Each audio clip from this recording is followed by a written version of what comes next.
Olá, que a graça e a paz do Senhor Jesus Cristo seja com todos e com todas. É com grande satisfação que a Academia Teológica promove o curso de formação básica em teologia.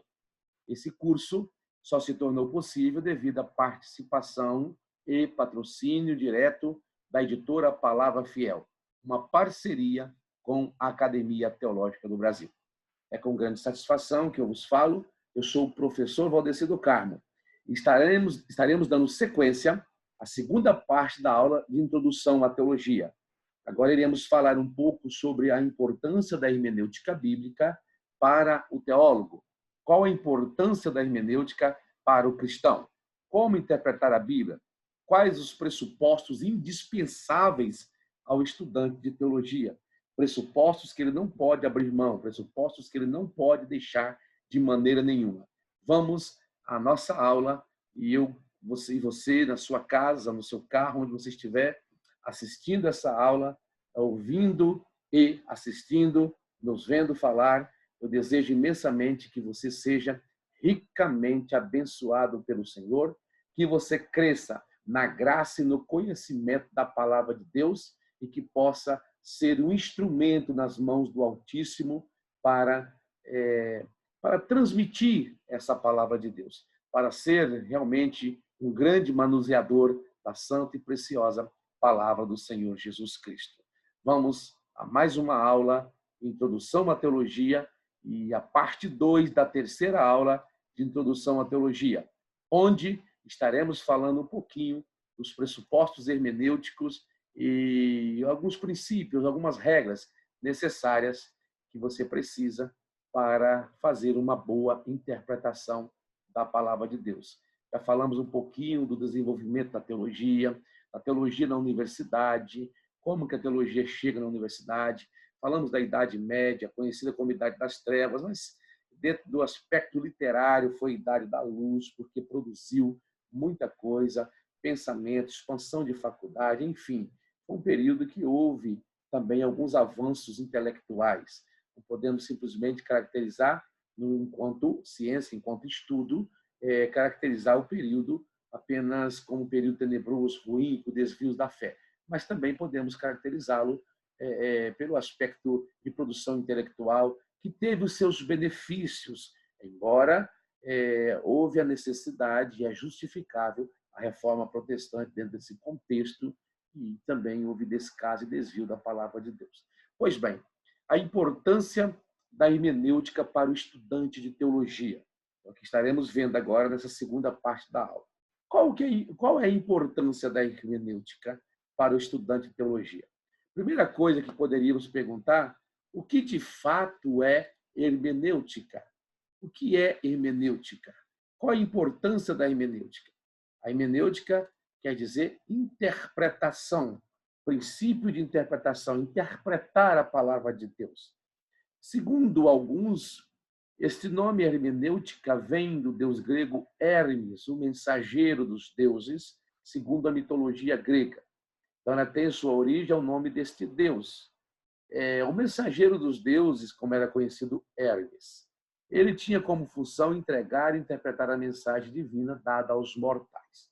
Embora isso é usado ao longo dos anos, ao longo das décadas, como possível nome originário, como a possível raiz, vamos dizer assim, que deu origem ao nome hermenêutica, isso é discordado por alguns teólogos, alguns filósofos na atualidade, onde discordam que o nome tenha vindo de lá.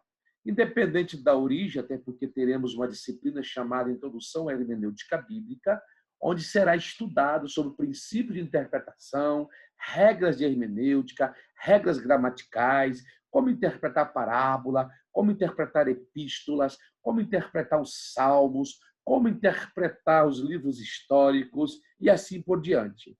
Dado a isso, reservo então essas informações adicionais sobre a questão da origem da palavra hermenêutica, seu significado e sua raiz etimológica, para a disciplina específica conhecida como Introdução à Teologia.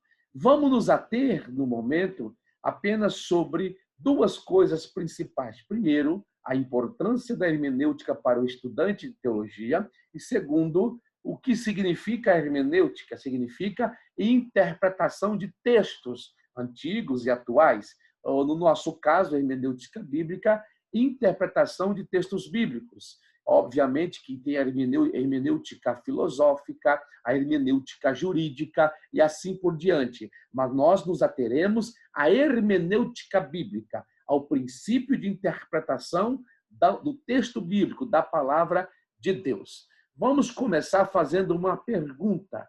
A hermenêutica é mesmo necessária? Se Deus é quem nos dá a palavra, se o Espírito Santo a revelou a seus servos, e eles as escreveram para nós, o Espírito Santo inspirou os seus servos, é, porventura, a hermenêutica realmente necessária? Precisamos da hermenêutica para conhecer o texto bíblico? Sim, nós precisamos. A Bíblia Sagrada foi divinamente inspirada pelo Espírito Santo, soprada pelo Espírito, o teopneustos divino, sopro divino. E não discordamos, não jamais desconsideramos o poder que tem o Espírito Santo para nos ajudar a interpretar as Escrituras. Não estamos desconsiderando de maneira nenhuma a capacidade de discernimento espiritual que o Espírito Santo nos dá. O que eu estou dizendo, dentro dessa questão da necessidade da hermenêutica, é que, embora seja algo que for inspirado pelo Espírito Santo, a Bíblia foi escrita em linguagens humanas. E como ela foi escrita em linguagem humana, eu necessito conhecer essa linguagem. Eu preciso conhecer regras de interpretação que valem para todo o texto, para todos os textos escritos. Eu preciso conhecer naturalmente o que é substantivo, o que é verbo. Eu preciso entender de pontuação. Eu preciso entender dos acentos em seus respectivos lugares. Enfim, eu preciso conhecer o texto em sua estrutura para que eu possa compreender a mensagem. Obviamente, quem vai aplicar a mensagem é o Espírito Santo. Quem vai me dar discernimento espiritual é o Espírito Santo. Nunca vamos largar e abandonar esse fato importante, que é o Espírito Santo, o agente divino, que pode, de maneira sobrenatural, nos fazer compreender as Escrituras, discerni-la, entendê-la, aplicá-la em nossas vidas. Mas, para compreender o texto, nós estamos lendo texto escrito por mãos de homens, escrito em linguagem humana. Por isso, a Bíblia tem vários estilos literários. Quando você estudar a bibliologia, você verá os estilos literários. Profecia, poesia, revelação, história e assim por diante. Desta forma, então, eu preciso compreender também contextos literários. Eu preciso entender que a Bíblia foi escrita dentro dos contextos mais diversos possíveis. E eu não estou presente nesses contextos. Eu não conheço esses contextos histórico, social, contexto cultural. E por eu não conhecê-los, muitas vezes o texto bíblico me é obscurecido pela falta de entendimento desses contextos. E como eu tenho esse obscurecimento, eu necessito de ferramentas que vão me ajudar a compreender os contextos que eu não posso compreender. Vão me ajudar a compreender a cultura de uma época em que eu não conheço. Vão me ajudar a compreender expressões que eram usadas naqueles dias. Ainda temos uma outra dificuldade. A Bíblia foi escrita em hebraico, aramaico e grego. E eu tenho ela traduzida no português, embora nas suas mais variadas versões, eu não tenho exatamente uma tradução que consegue expressar tudo que vem do grego. Ela, às vezes, tem dificuldade de traduzir palavras equivalentes para palavras que têm o mesmo sentido que tem na língua grega. Por exemplo, a palavra inspiração, o teopneustos divino, o sopro de Deus sobre os autores humanos que escreveram a palavra de Deus. Eu não tenho como traduzir para o português uma palavra que vai demonstrar toda essa imensidão de grandeza da inspiração do Espírito Santo sobre os autores. Mas, desta forma, eu tenho que usar uma palavra na língua portuguesa que é inspiração. Palavra esta que pode significar muitas coisas em determinados contextos da nação brasileira, na fala de língua portuguesa. E eu preciso, então, me recorrer a ferramentas. Ao recorrer-me a ferramentas, eu vou conseguir compreender alguns aspectos culturais, vou conseguir compreender alguns elementos necessários para entender a mensagem que nos está sendo transmitida. Isso é de fundamental importância para todo estudioso, para todo leitor da Bíblia, compreender o contexto em que se desenrola a narrativa bíblica. Quando eu olho para a palavra de Deus, nós vamos encontrar, eu vou encontrar, você vai encontrar muitas narrativas dentro de um contexto sociocultural totalmente diferente do nosso. Se eu não procurar ler e entender dentro do contexto em que foi escrito, dentro do sentido pretendido pelo autor, o sentido originário que foi pretendido pelo autor, eu não conseguirei ter uma boa interpretação, fazer uma boa leitura. Então, eu preciso aprender a fazer isso usando algumas técnicas que irão me ajudar na interpretação. Veja bem como é importante você saber ler corretamente, porque a Bíblia, como eu disse para você, está escrita em linguagem humana. Homens escreveram, homens que eram do campo, homens que eram profetas, homens que eram sacerdotes, homens que foram reis, escreveram, compilaram, melhor dizendo, escreveram partes da Bíblia, registraram partes da Bíblia, que após juntá-las todas, formou-se o que chamamos de Palavra de Deus, Bíblias Sagradas. Agora, observe bem, estes homens viveram em culturas diferentes, anos diferentes, eras diferentes, épocas totalmente diferentes, mas todos eles escreveram unanimemente a vontade de Deus, porque a Bíblia tem um autor sobrenatural, que é o Espírito Santo de Deus. Mas esses homens registraram a mensagem de Deus na linguagem humana, conforme eu já falei. Então, eu preciso compreender essa linguagem humana para que eu possa fazer uma boa interpretação da palavra de Deus. Vamos pegar como exemplo aqui Mateus capítulo 16 e o versículo 9.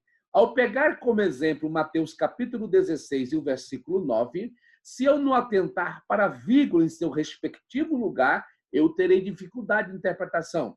E uma das funções, um dos princípios da interpretação bíblica é justamente você traduzir a Bíblia para o vernáculo também, observando as respectivas regras da língua escrita a qual se destina a tradução da palavra de Deus. Então, é um trabalho árduo, é um trabalho muito dificultoso. Você verá mais sobre isso, sobre o processo de tradução da Bíblia, dentro da disciplina chamada bibliologia. Aí você conhecerá também o que é tradução por equivalência dinâmica, o que é tradução formal.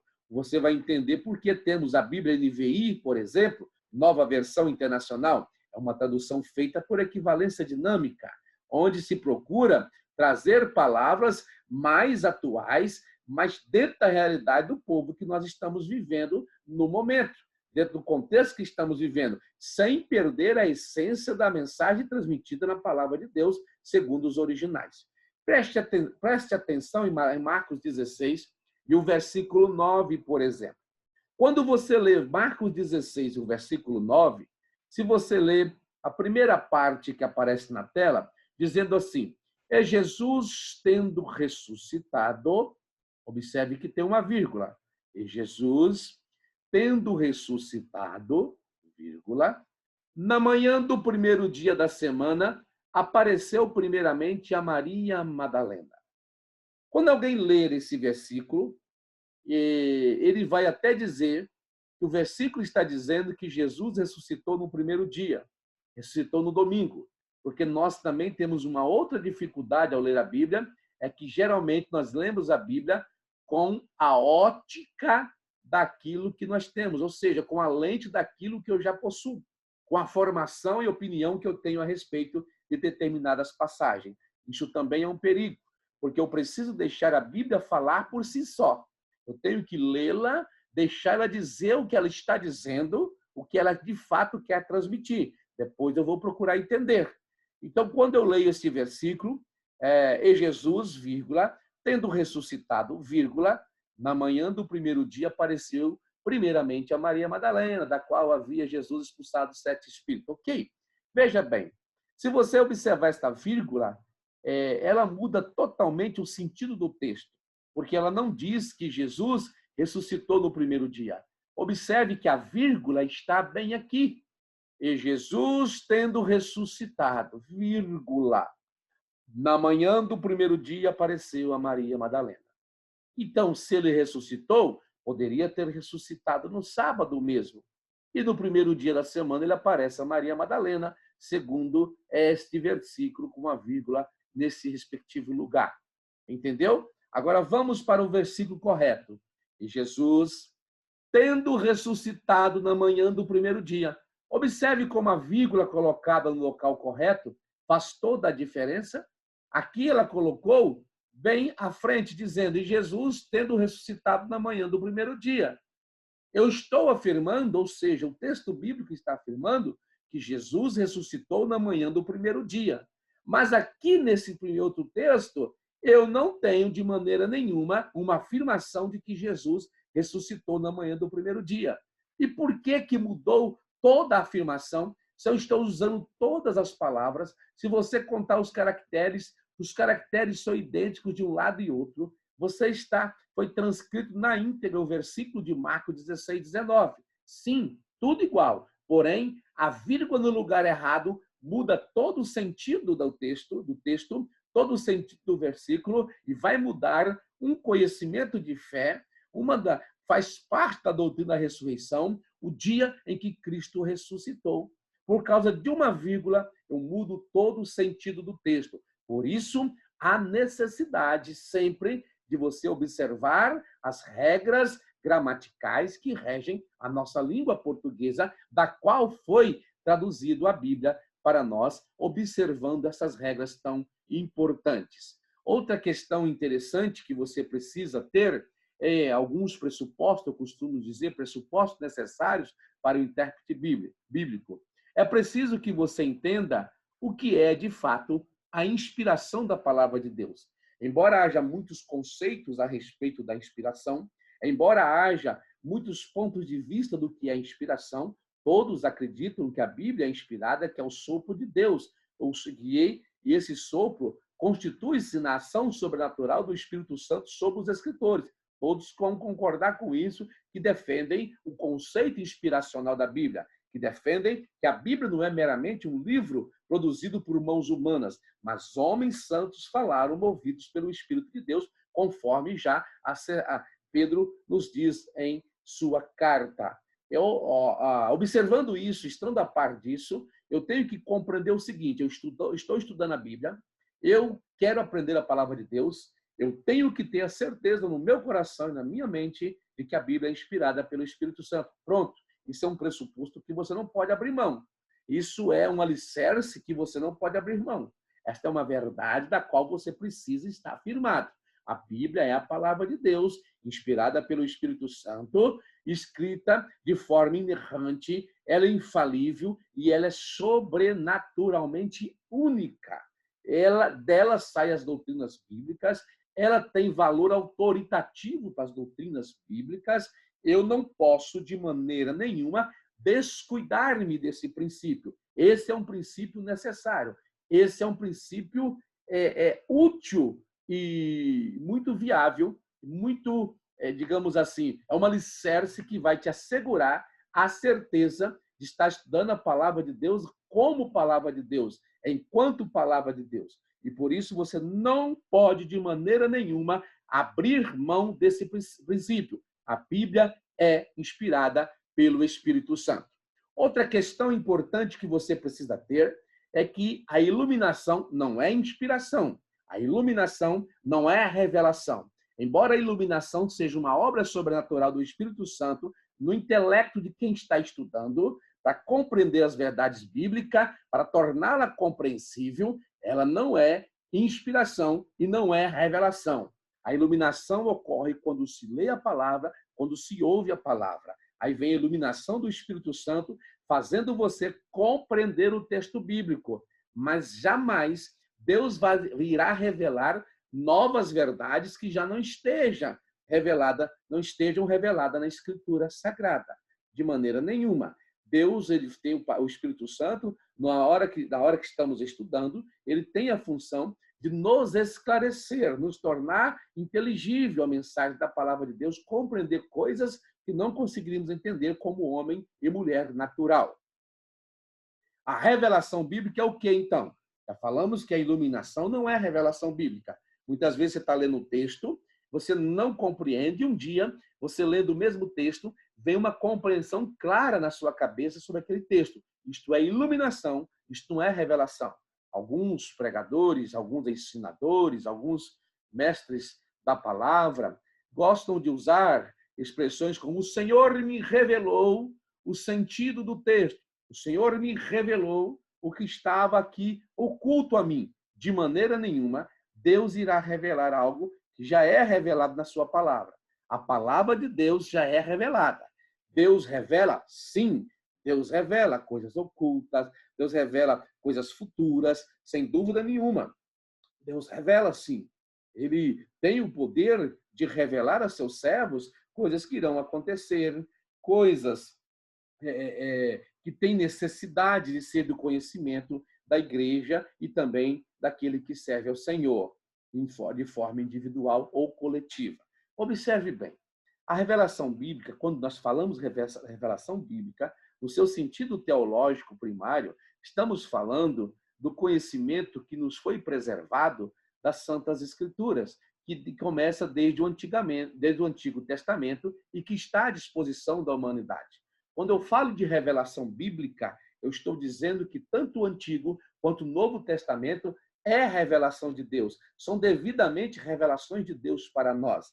Assim, o único manual de regra, fé, prática, conduta e de autoridade é a palavra de Deus. Na iluminação, eu posso me equivocar. No processo de iluminação, eu posso exceder aquilo que o Espírito Santo me fez conhecer, e eu posso colocar entendimentos humanos nesse conhecimento, eu posso fazer uma leitura carregado da lente denominacional da qual você faz parte, da qual fazemos parte, isso pode acontecer. Mas a revelação bíblica é diferente.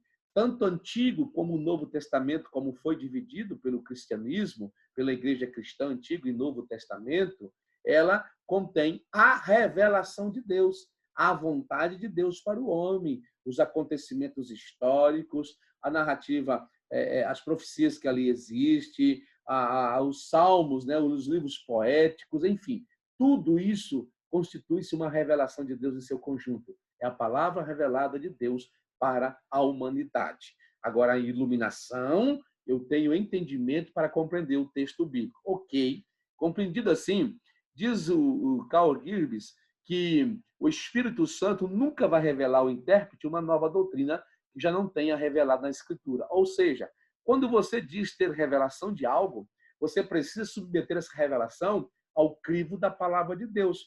Por quê? Se o que você diz estar sendo revelado não estiver em sintonia com a palavra de Deus, não pode ir para frente. Não tem como ir à frente. Precisa ser colocado de lado, precisa ser rejeitado. Porque Paulo fala até que anjo do céu pode se transfigurar em anjo de luz. E se aparecesse algo assim, pregando um falso evangelho, que fosse anátema, não poderia ser aceito de maneira nenhuma. Então, nós temos que prestar cuidado com pseudo-revelações. Temos que prestar cuidado com revelações do óbvio. Nós temos que entender que revelado, no sentido primário inspiracional, é somente a palavra de Deus. Os dons espirituais concedidos à igreja nunca, jamais têm o intuito e jamais terão o intuito de revelar novas doutrinas e nem para dirigir a vida dos fiéis. O que dirige a minha vida é a palavra de Deus. O que vai dirigir a sua vida é a palavra de Deus. O que vai estar à frente, conduzindo a igreja para o céu, é o pastor da igreja, orientado pelo Espírito Santo e munido da santa palavra de Deus. Você não pode ficar sendo dirigido a sua vida por qualquer vento espiritual, de profecia ou algo do tipo, de maneira nenhuma. Tem que atentar para a palavra. Ali você tem o que você necessita para seguir a sua vida. Ah, mas Deus, então, não vai usar ninguém em profecia para me alertar? Não vai usar ninguém em revelação para me alertar? Vai, claro que vai. Deus usa. E isso não está em desconformidade com a palavra de Deus. Eu tenho que estar sempre entendendo que tais advertências da parte do Espírito por profecia, por revelação, são bíblicos. Tem fundamentação na palavra de Deus. Agora, Se tal profecia ou tal revelação vier contrariando aquilo que a Bíblia ensina em seu arcabouço doutrinário, eu tenho que rejeitar. Eu não posso aceitar de maneira nenhuma. Pois bem, um dos maiores perigos do intérprete bíblico é justamente o uso dos seus sentimentos e suas experiências como teste de verdade. Minha experiência, meus sentimentos não são não são aferimentos para o que é certo ou errado. O que afere de fato o que é certo e errado é a palavra de Deus. Há muitas pessoas dizendo que sentem, estou sentindo, eu já tenho experiência nessa área, e essas experiências, esses sentimentos espirituais, se eles estiverem em desarmonia com a palavra de Deus, não poderão, em hipótese nenhuma, serem aceitos. Para serem aceitos, precisam estar em plena sintonia com a palavra de Deus. Do contrário, não poderemos aceitá-lo, porque a palavra de Deus é que tem caráter autoritativo e direcional para nossas vidas. Seguindo em frente, nós temos outra dificuldade quando nós nos deparamos com a questão de interpretação da Bíblia. É determinar se tal texto bíblico ele é descritivo ou ele é prescritivo. Textos bíblicos que são descritivos apenas descreve de forma narrativa, apenas narra o que está acontecendo, ou descreve algo que foi prometido para um determinado momento, uma determinada época, ou dentro de uma circunstância que diz respeito a um contexto específico da época. Isso é descritivo. Isso não quer dizer de maneira nenhuma que revela uma prescrição ou que esteja trazendo para nós algo que devemos seguir e colocar como prática em nossas vidas, ou acreditar, tendo como crença verdadeira. Por exemplo, podemos pegar vários exemplos das Escrituras Sagradas de textos que são descritivos. Exemplo, a feiticeira de Endor, da qual Saul foi consultar. É um texto descritivo. Está descrevendo o ato de Saul. Está descrevendo aquilo que a feiticeira falou ter visto. Mas a Bíblia, de maneira nenhuma, está narrando aquilo como algo que eu tenho que praticar.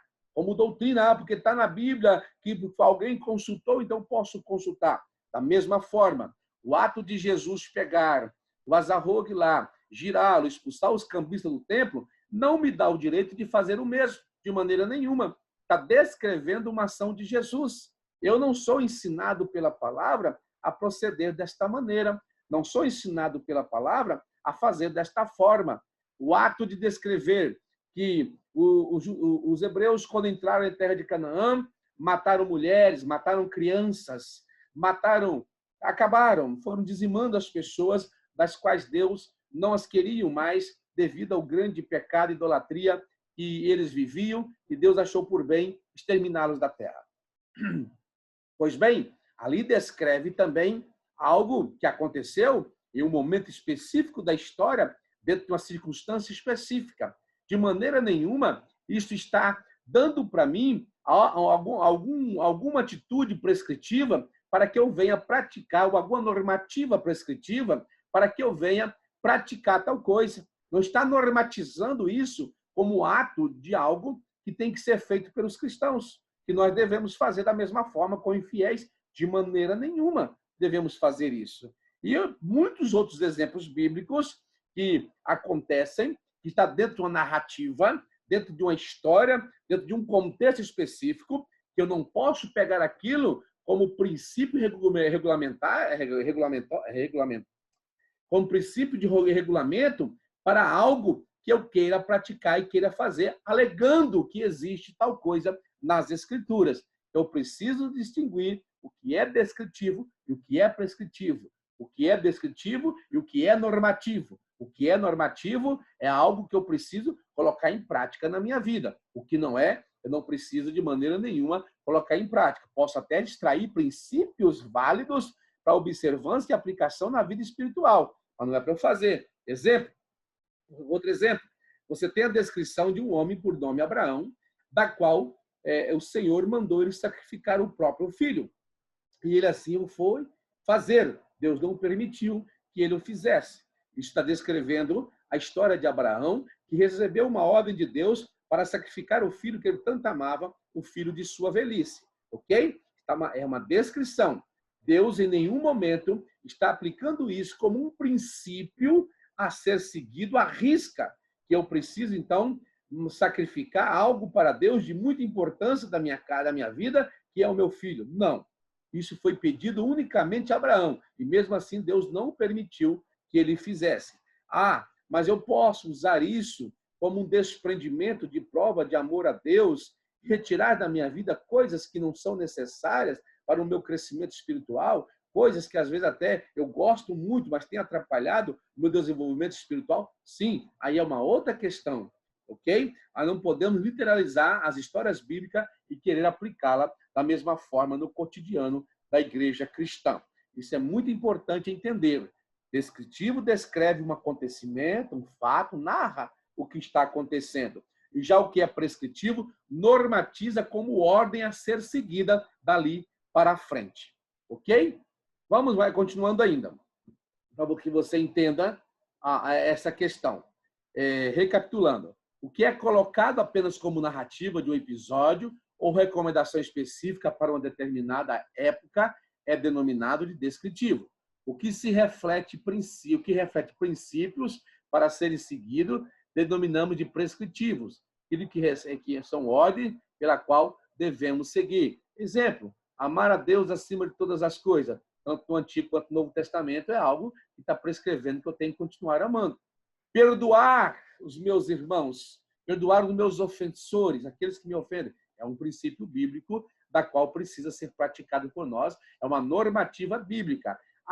Apedrejar uma mulher que fora pega no ato de adultério. Isso existiu, de fato está registrado, mas de maneira nenhuma é algo para ser aplicado em nossos dias da forma como faziam os judeus naquela época e quiseram tentar Jesus usando desse artifício também. Então, precisamos compreender claramente as doutrinas bíblicas fundamentais, porque as compreendendo, nós iremos aprender a fazer uma leitura melhor dos textos bíblicos e não sair pegando tudo enquanto é versículo que existe e achando que são doutrinas criadas que nós devemos obedecê-la. Dentro da hermenêutica, nós temos uma outra função, né? A teologia exegética compreende a hermenêutica e a exegese. A exegese ela tem um significado de extrair, de tirar para fora o conteúdo que ali está. Exegese significa extração. Você vê aqui na ilustração que você tem o texto e na exegese ou exegese, o texto sai da palavra de Deus e vai para o entendimento do leitor. Ou seja, o texto está aqui, o leitor ele precisa extrair do texto a compreensão do mesmo. É isso que está sendo ensinado. De maneira nenhuma está sendo ensinado o contrário. O leitor precisa extrair o significado do texto. A exegese já é o contrário. A exegese, eu coloco a minha ideia no texto. Quantos são os leitores da Bíblia? Quantos são os expositores da Bíblia que muitas vezes leem um texto e usam esse texto fora do contexto para seu próprio pretexto? Ou seja, ele pega o texto bíblico, ele usa esse texto bíblico, a sua maneira de interpretar de acordo com a cabeça dele. A exegese é a mutilação do texto bíblico, é deturpação do texto bíblico, onde eu coloco meu entendimento no texto, não respeitando os seus respectivos contextos e nem as regras hermenêuticas. Na exegese, eu extraio o significado do texto bíblico, respeitando os seus contextos e o significado originário pretendido pelo autor. Veja bem um exemplo de exegese. Satanás é mestre em fazer isso. Satanás fez isso também lá com Jesus, quando ele foi tentado após jejuar 40 dias e 40 noites. Satanás citou até o Salmo 91, distorcido, é uma torção das Escrituras. É comum você encontrar alguém citar Filipenses capítulo 4, versículo 13, dizendo: posso todas as coisas em Cristo que me fortalece. Essas todas as coisas, ele acrescenta 1001 utilidades, é mais do que bombril. Tem 1001 utilidades que ele acrescenta ali. Então, ele acrescenta benesses materiais, ele acrescenta uma série de coisas que o texto não propõe a dizer, que não está escrito na Escritura. Não está na Bíblia aquilo que ele está falando. Quando você lê os versículos dentro do seu respectivo contexto, que, aliás, é muito importante que se leia os parágrafos, que se compreenda os parágrafos do texto bíblico, para que haja uma plena e clara compreensão daquilo que deseja ser transmitido. Então, é muito importante entender isso. Ao ler o versículo 13 isolado, eu vou dizer que eu posso todas as coisas em Cristo que me fortalece. Mas que coisas são essas? O que eu posso, de fato? Quais são essas coisas que eu posso fazer? Quando você lê o versículo 10, por exemplo, ora, muito me regozijei no Senhor por finalmente reviver a vossa lembrança de mim, pois já vos tinhas lembrado, mas não tinhas tido oportunidade.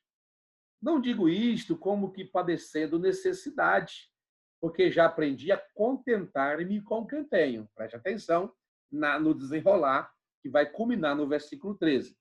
Aprendi a contentar-me com o que tenho. O quê?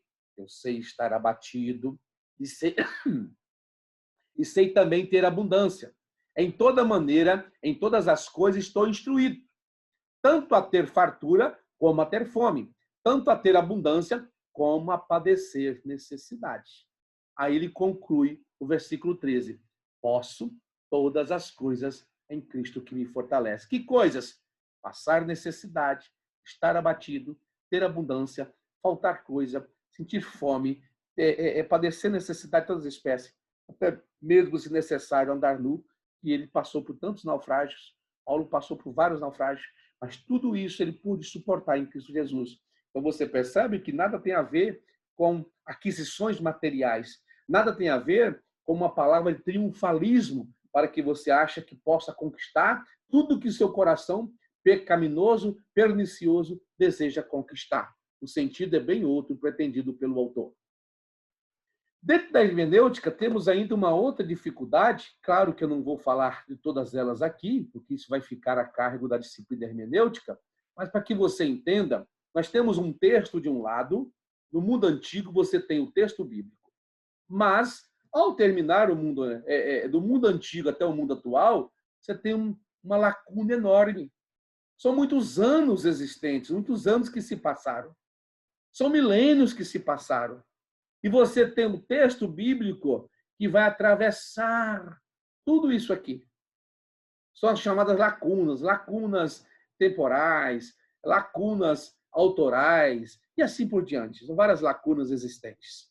Agora, veja bem, a Bíblia, ela continua com a sua essência, da qual foi escrita, e ela vai servir para o homem do passado e vai servir para o homem do presente. A mensagem de Deus não precisa ser atualizada. A mensagem de Deus não pode ser interpretada de forma equivocada.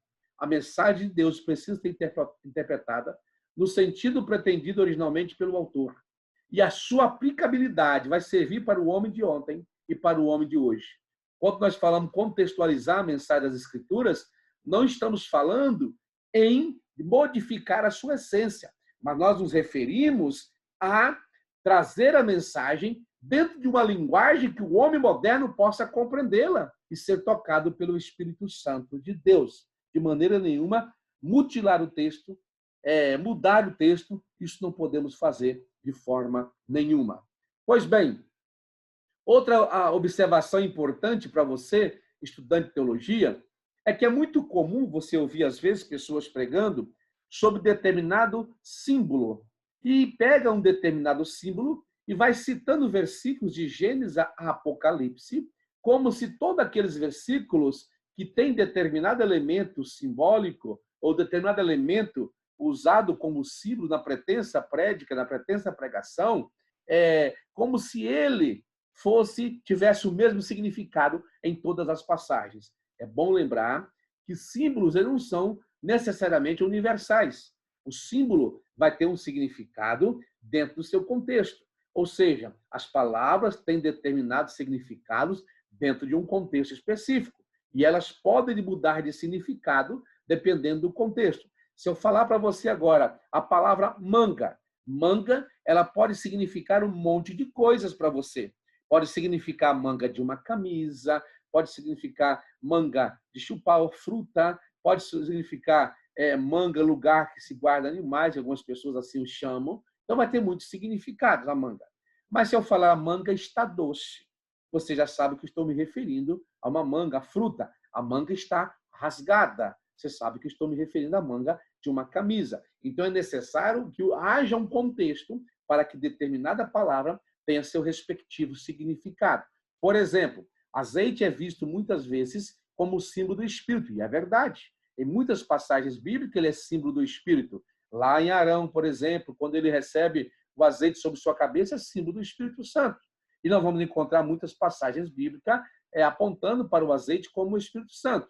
Mas quando a viúva teve o seu azeite multiplicado, o azeite ali não significa nada. É apenas o azeite de oliva retirado ali, né? O azeite que é praticado para fins até alimentícios, para uso do dia a dia. E algum tipo de azeite também, daí com as suas várias classificações, não vou mencionar as várias formas de azeites existentes nos tempos bíblicos, era usado também para colocar fogo, usar como lamparina, usar para alimentação e assim por diante. Ali não tem nenhum significado espiritual. O milagre foi que o Senhor multiplicou o azeite, mas não tem nenhum significado com o Espírito Santo de Deus. A pomba é símbolo do Espírito? A pomba é símbolo do Espírito, mas ela é só símbolo do Espírito quando a Bíblia assim o determinar.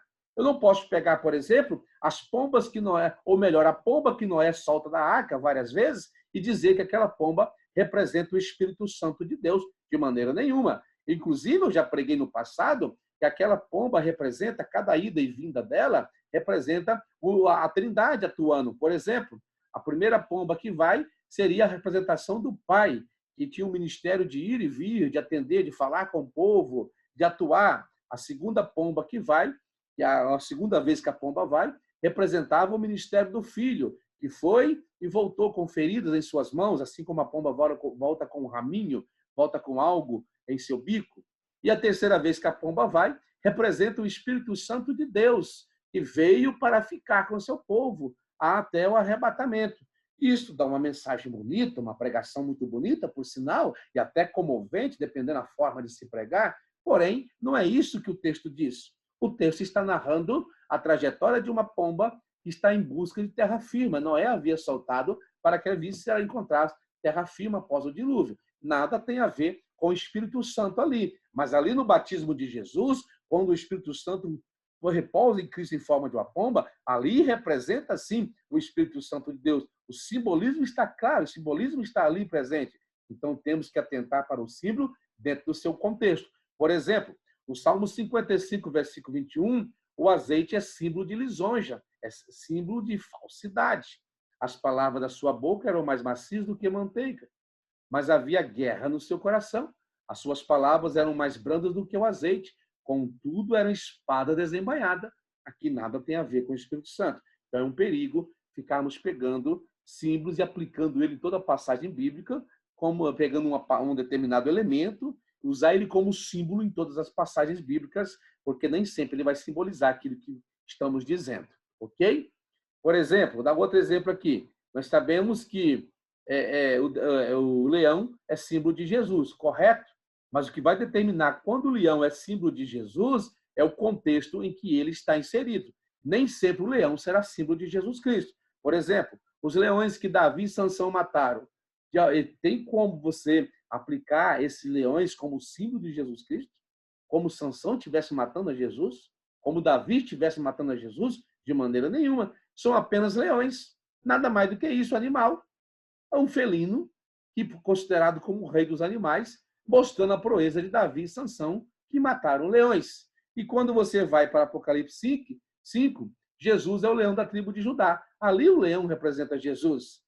E também o leão pode ser símbolo de Satanás. 1 Pedro 5,8 diz que o Satanás anda ao nosso derredor como um leão, bramando, bramindo, rugindo como um leão, está ao nosso derredor. Você vê que ali não simboliza também Jesus? Então, precisamos estabelecer símbolos dentro de seus respectivos contextos, de acordo com a palavra, e não segundo o nosso entendimento. Ok? Nesse quadro aqui, você faça na sua casa, pegue a Bíblia Sagrada e faça uma comparação. Vou pegar dois exemplos. A espada. A espada, em Efésios capítulo 6, representa a palavra de Deus. Em Mateus 10, 34, representa a guerra, mas já em Marcos 14 não representa nada. Você pega, por exemplo, luz, em 2 Coríntios capítulo 4, versículo 4, representa a palavra de Deus. Em Mateus 5,14, representa os crentes que são a luz do mundo. E já em Gênesis capítulo 1, 3, haja luz, não representa nada. Então, nós precisamos atentar para o contexto. Porque se nós não atentarmos para o contexto da palavra, vamos incorrer em vários erros que vão trazer interpretações equivocadas e iremos desagradar a Deus com certeza. Traduções de Bíblia. É muito importante que você, teólogo, você estudante de teologia, você que gosta da palavra, tenha a Bíblia em várias traduções diferentes. Pelo menos umas 4 a 5 traduções. Você pode ter a NTLH, que é a nova tradução na linguagem de hoje. Você pode ter a nova NVI, que é a nova versão internacional. Você pode ter a corrigida, que é tradicionalmente aceita. A nova Almeida atualizada. Você pode ter essas Bíblias atualizadas, essas Bíblias corrigidas, essas Bíblias de outras versões, que elas irão te ajudar a compreender melhor o texto bíblico. Pode ter a Bíblia de Jerusalém, que é uma Bíblia católica, de tradução católica, mas é muito fiel aos originais. É uma excelente tradução na língua portuguesa. E essas Bíblias vão te ajudar a compreender melhor um texto bíblico. Textos que estão, às vezes, obscuros em uma tradução, tornam-se mais claros em outra tradução. Desta forma, você terá como comparar as Escrituras com traduções diferentes para melhor lhe ajudar no estudo da palavra de Deus. Vou ler somente o início aqui de Provérbios, capítulo 5, versículo 15 a 19. Somente as partes em negrito. Veja bem. Bebe a água da tua cisterna e das correntes de teu poço. Ok? Primeiro que o leitor de hoje, a maioria das pessoas não sabe nem o que é cisterna. Não existe cisterna. Não sabe o que é um mictório. Não sabe o que é uma privada, como antigamente se usava. Não conhece isso. Não sabe o que é cisterna. A água vem encanada, mora em grandes centros, grandes cidades. Nunca viu uma cisterna na sua vida. Olha como fica difícil compreender isso. E ainda, sacie os teus seios em todo o tempo, e pelo seu amor ser atraído perpetuamente. Alguém lê essa passagem aqui na Bíblia corrigida, não vai compreender nada. Mas já a Bíblia na linguagem de hoje, ela traz uma tradução muito mais fácil de compreender, que qualquer um que lê vai entender. Por exemplo, seja fiel à tua mulher, e dê o seu amor somente a ela. Que ela cerque você com o seu amor e que os seus encantos sempre o façam feliz. Olha como muda, como fica fácil compreender. Por isso, o estudante de teologia precisa ter várias traduções da Bíblia. Olha outro exemplo aqui na Bíblia corrigida. Você encontra lá no João capítulo 14, versículo 2 e 3, uma expressão de Jesus dizendo: na casa do meu pai há muitas moradas, se não fosse assim, eu não vou teria dito. Eu vos teria dito, pois vou preparar-vos lugar. Olha só o que ele diz: e se eu for e vos preparar lugar, virei outra vez, ok? Quando ele diz e se eu for, dá a entender que ele pode não ir. E se eu for e vos preparar lugar, eu vou ver outra vez. E se ele não for? Mas quando você pega a Bíblia atualizada, ela é muito mais coerente nessa tradução. Ela traz ali, olha, e quando eu for, dizendo o seguinte: eu irei. E quando eu for, eu vou preparar lugar para vocês. E quando eu preparar, virei buscá-los. Outro exemplo aqui para nós fecharmos é que a Bíblia corrigida também, ela traz aqui uma expressão dizendo que e na veste e na sua coxa tem escrito este nome: Rei dos Reis e Senhor dos Senhores. O leitor desavisado vai achar que está tatuado na coxa de Jesus o nome Rei dos Reis e Senhor dos Senhores, porque o texto está deixando entender isso. Mas quando você pega a Bíblia e outra tradução, como a Bíblia, a tradução chamada ECA, ou seja, Edição Contemporânea de Almeida, ela já muda totalmente, dizendo o seguinte: no manto sobre a sua coxa tem escrito o nome Rei dos Reis e Senhor dos Senhores. É no manto acima das suas coxas. Não é, de maneira nenhuma, na sua coxa. É no manto que cobre a sua coxa.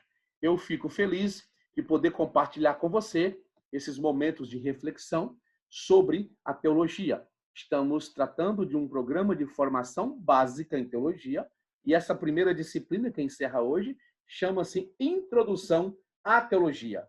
Falamos de bastante coisas sem pegar uma disciplina específica para estudar um assunto mais específico, um assunto bem amplo, bem abrangente. Por que bem amplo e bem abrangente? Porque estamos tratando de uma introdução à teologia. Então, a intenção é mostrar para você uma amplitude do que existe dentro do universo teológico para se estudar. Aguardo você na próxima semana, onde estaremos dando início a uma disciplina bíblica chamada Epístolas Paulinas 1, uma introdução à Epístola de Gálatas e à Epístola aos Romanos. Na próxima quarta-feira, estaremos juntos estudando novamente, começando uma nova disciplina, Introdução às Epístolas Paulinas 1. Na primeira aula, vamos ver um pouquinho quem foi Paulo.